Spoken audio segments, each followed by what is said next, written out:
Poker Night was on my watch list for a long time. It's got a few familiar faces. I watched it for Bo Birchgoff. I think that's how you say his name. He was in the MTV show Awkward for several seasons. He plays a young policeman and he's buddies with other fellow policemen.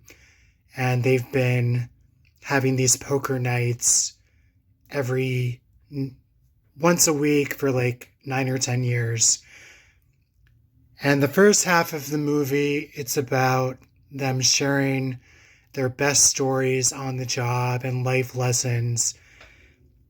And we flash back to Bo's character giving like these voiceovers saying, well, I'm in this situation and this is how I ended up. Kind of like those old film noir movies from back in the day. And it goes back in time to, again, him playing poker night.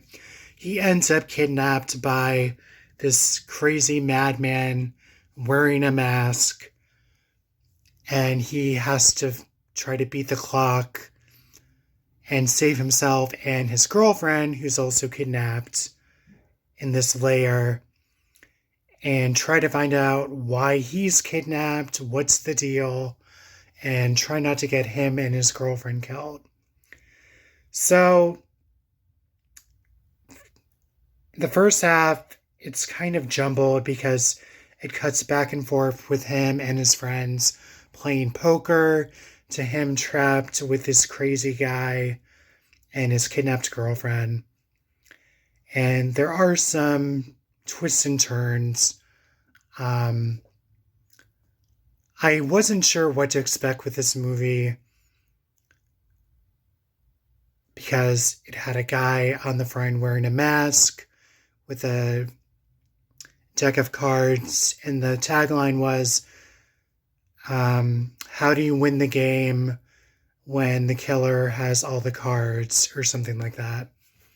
So, kind of a mess in some ways, but you're basically learning life lessons from the cops, and you're kind of wondering, okay, where is this all going?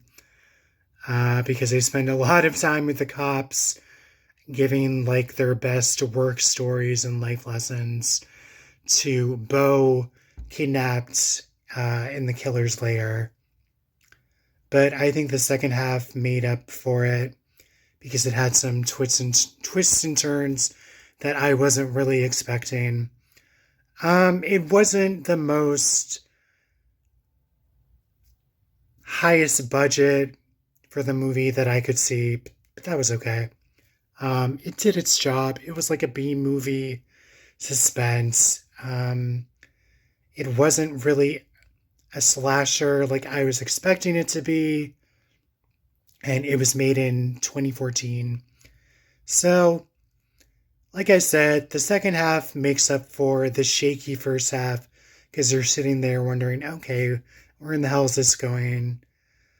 You're kind of waiting for a payoff, and it does in a way, but you've got to pay attention.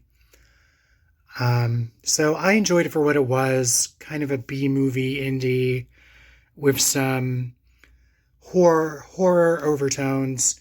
So Poker Night is from 2014.